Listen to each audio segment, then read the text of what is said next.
আসসালামু আলাইকুম। আজকে আমি মাছের মুড়ি ঘন্ট করব। প্রথমে একটা ফ্রাই প্যান গরম করে নিয়েছি। এবার এখানে একটু সরিষার তেল দিয়ে দিলাম। তেলটা খুব ভালো করে গরম হয়ে গেছে। এবার এখানে দিয়ে দিলাম একটুখানি পেঁয়াজ কুচি, কাঁচামরিচ কুচি। এটাকে খুব ভালো করে ভেজে নিতে হবে যেন পেঁয়াজটা নরম হয়ে যায়। আমি এটাকে খুব ভালো করে ভেজে নিয়েছি। এবার এখানে কিছু আস্ত মশলা দিয়ে দিলাম, দুটো এলাচ আর লবঙ্গ দিয়েছি, একটু পেঁয়াজ বাটা, রসুন বাটা, আদা বাটা আর জিরা বাটা।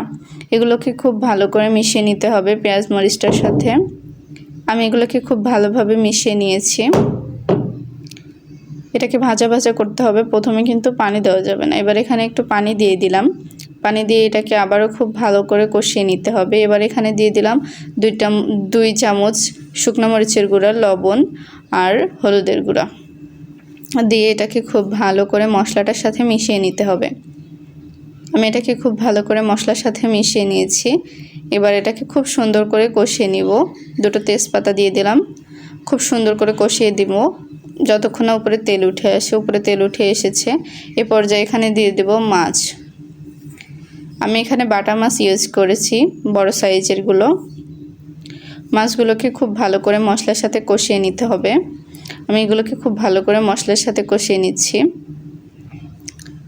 আমার এগুলো খুব ভালো করে কষিয়ে নেওয়া হচ্ছে। মাঝে মাঝে কিন্তু ঢাকনাটা তুলে নেড়ে দিতে হবে, না হলে যেহেতু এটা মশলাযুক্ত রান্না নিচে লেগে যেতে পারে। আপনার যদি আমার ভিডিওটা ভালো লাগে তাহলে একটা লাইক করবেন আর সুন্দর একটা কমেন্ট করে যাবেন। এবার আমি পানি দিয়ে দিলাম। পানি দিয়ে এটাকে খুব সুন্দর করে কষিয়ে নিতে হবে যেন মাছটা খুব ভালোভাবে সিদ্ধ হয়ে যায়। আপনি যদি ইউটিউব থেকে আমার ভিডিওটা দেখেন তাহলে অবশ্যই আমার চ্যানেলটাকে সাবস্ক্রাইব করবেন, আর যদি ফেসবুক থেকে আমার ভিডিওটা দেখেন তাহলে আমার পেজটাকে ফলো দিয়ে রাখবেন। আর সবার আগে আমার ভিডিওটা পেতে অবশ্যই এগুলো করবেন, না হলে কিন্তু আমার ভিডিওগুলো আপনার সামনে আসবে না। এটাকে খুব ভালো করে সিদ্ধ হয়ে গেছে মাছটা। এটাকে একটু আপনার চামচটা দিয়ে ভালো করে ভেঙে নিতে হবে, তাহলে এটা ঝুরা ঝুরা হবে। আমি এই মুড়ি ঘন্টটাতে কিন্তু ডাউল ইউজ করিনি, ডাউলটা ছাড়া এভাবে করে দেখবেন, খুবই খেতে ভালো লাগে। একটু কয়েকটা আস্ত রসুনের ফালি দিয়ে দিলাম, আর দিয়ে দিলাম লেবুর পাতা, 4-5টা লেবুর পাতা দিয়ে এটাকে খুব ভালো করে মাছটার সাথে মিশিয়ে নিতে হবে। আমি এগুলোকে খুব ভালো করে মাছের সাথে মিশিয়ে নিয়েছি। আবারও আপনি যদি এই পর্যন্ত আমার ভিডিওটা দেখে থাকেন আপনাকে অসংখ্য ধন্যবাদ।